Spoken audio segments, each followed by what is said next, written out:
teman-teman semua, balik lagi di Cerita episode ketiga. Nah, di video kali ini aku akan bahas salah satu jalur masuk perguruan tinggi yang tahun lalu juga aku ikuti, yakni seleksi bibit unggul berprestasi. Karena banyak banget teman-teman yang masih nanya, kamu nggak lolos SNMPTN, nggak ikut SBMPTN, tapi kok bisa sih keterima di perguruan tinggi negeri tanpa bayar SPI? Nah, buat teman-teman yang penasaran, di video kali ini aku akan jawab beberapa pertanyaan yang memang secara umum diajukan kepada aku dan akan aku jawab juga berdasarkan pengalaman yang sudah aku lalui di tahun sebelumnya. Jadi semoga video ini bisa jadi referensi. Jadi, yuk langsung aja.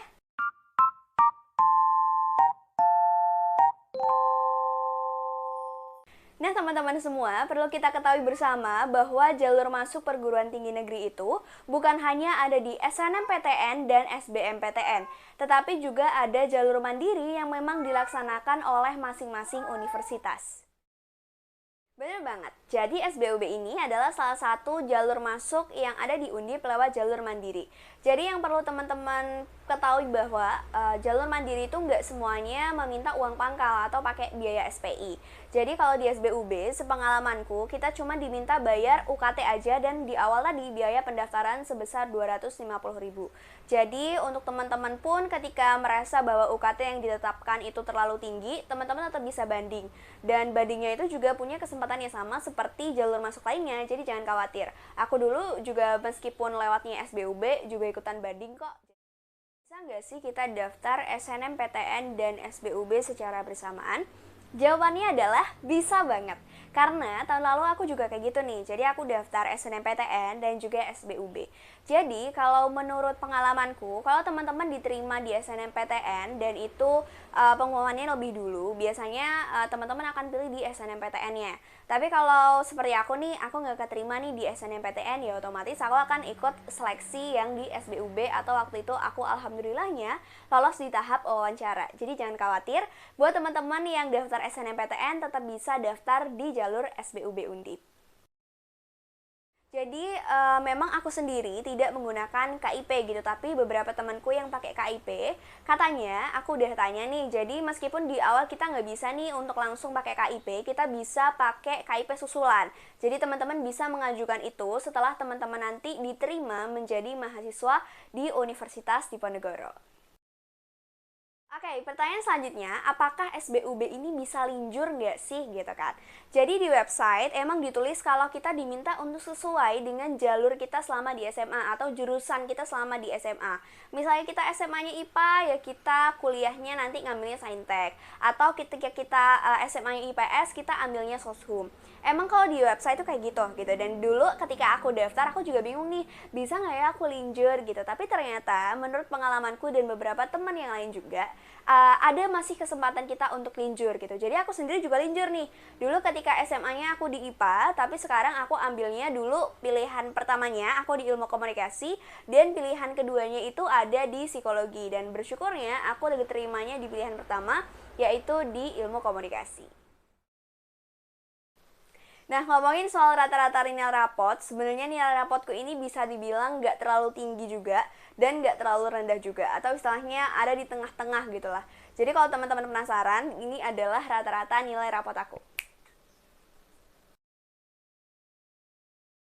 Nah, pertanyaan selanjutnya adalah seputar sertifikat.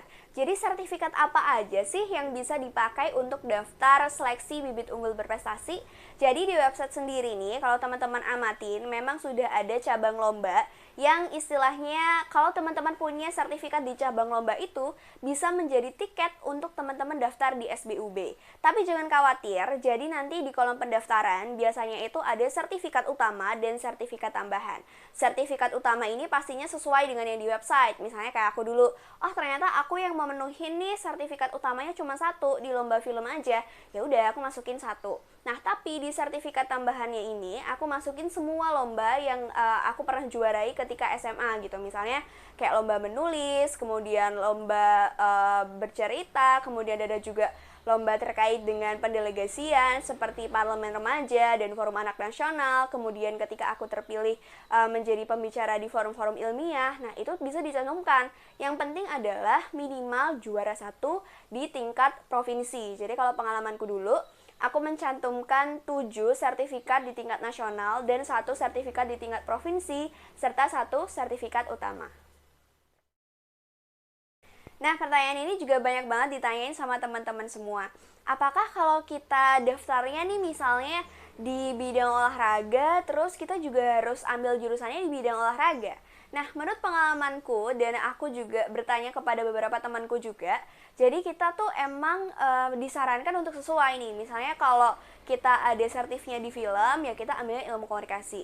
Tetapi juga nggak menutup kemungkinan, karena beberapa temanku nih meskipun sertifikat dia ada di bidangnya olahraga, tetapi bisa juga kok masuk di ilmu komunikasi. Yang penting adalah bagaimana teman-teman meyakinkan pewawancara ketika nanti teman-teman masuk di tahap wawancara. Jadi nanti biasanya akan ditanya, kenapa kok kamu sertifikatnya di bidang olahraga, tapi kamu tertariknya masuk di ilmu komunikasi? Nah, di situ teman-teman jelaskan, yakinkan pewawancara bahwa teman-teman memang layak untuk ada di jurusan yang teman-teman tuju. Nah, pertanyaan selanjutnya adalah apa aja sih sebenarnya tahapan seleksi di SBUB Undip? Jadi, bisa dibilang tahapan seleksi di jalur prestasi Undip ini tuh sedikit berbeda dengan universitas yang lainnya. Kenapa aku bilang berbeda? Karena biasanya di jalur universitas lainnya itu dia cuman meminta syarat administrasi aja. Jadi kita cukup kirim berkasnya aja. Tapi kalau di Undip ini ada seleksi wawancaranya. Jadi teman-teman yang pertama akan seleksi administrasi, kemudian teman-teman yang lolos selanjutnya akan seleksi di wawancara. Kemudian baru deh teman-teman di situ akan setelah dipilih resmi menjadi calon mahasiswa baru di Universitas Diponegoro. Nah, ini adalah salah satu pertanyaan penting yang mungkin belum banyak dibahas adalah ada nggak sih konsekuensi khusus ketika kita diterima menjadi mahasiswa di SBUB Undip gitu? Jawabannya adalah ada. Konsekuensinya adalah kita harus konsisten dan konsekuen gitu. Kenapa aku bilang konsisten dan konsekuen? Karena nanti kita sebagai mahasiswa yang masuk di jalur SBUB akan mendapatkan pembinaan tersendiri. Pembinaan ini artinya Undip juga mau tahu nih apakah kita nih benar-benar konsisten sih dengan prestasi kita, atau misalnya Undip tuh pengen tahu nih apakah kamu nih bertanggung jawab dengan apa yang sudah kamu yakinkan ketika wawancara. Tapi tenang aja nih teman-teman, meskipun kita nanti diminta untuk aktif di berbagai kegiatan lomba, di berbagai kegiatan UKM, di berbagai kegiatan ilmiah, tapi kita tetap mendapatkan pendampingan dan juga kita tuh nggak terlalu di-pressure untuk menjadi juara. Artinya bahwa teman-teman tuh yang penting tuh mau mengembangkan diri dan mau berusaha sebaik mungkin untuk tetap berprestasi. Oke, ngomongin soal tips and trick dari aku, sebenarnya sederhana aja. Yang penting teman-teman ketika mempersiapkan berkasnya adalah teman-teman harus teliti. Karena di situ kan ada banyak nih berkas yang akan kita upload dan juga akan kita kirimkan. Jadi pihak Undip itu biasanya akan minta kita untuk mengirimkan berkas secara hard copy itu langsung ke Semarang. Nah, teman-teman yang di situ harus lihat adalah stop map. Warna stop map itu kan biasanya beda-beda nih tiap cabang lomba gitu kan. Jadi teman-teman harus lihat, kalau teman-teman seni misalnya harusnya pakai yang biru. Kalau teman-teman ambilnya di cabang lomba yang masuk ke Saintek warnanya apa, kemudian di olahraga warnanya apa. Jadi teman-teman harus benar-benar sesuaikan itu. Dan juga menurut pengalamanku ada beberapa hal yang harus diperhatikan gitu. Contohnya biasanya di depan stop mapnya itu kita diminta untuk menempelkan kartu tanda peserta. Nah, tapi teman-teman jangan tempel di depan aja, teman-teman juga sertakan itu di berkas yang ada di dalamnya. Jadi intinya teman-teman pasang di depan itu sebagai identitas dan di dalamnya itu sebagai kumpulan berkas. Nah, selanjutnya yang paling penting adalah ketika teman-teman mengirimkan berkasnya ke Undip, teman-teman juga harus memperkirakan waktu pengirimannya. Apakah waktu pengirimannya itu sampai di sana lewat deadline atau enggak? Kalau teman-teman masih bingung kayak aduh gimana sih nyari informasi, kayak syaratnya apa aja, cabang lomba yang dimaksud supaya bisa jadi tiket itu apa aja, terus deadline-nya kapan, teman-teman bisa langsung klik link yang ada di description box, atau teman-teman bisa salin link yang ada di atas ini untuk info lebih lengkapnya.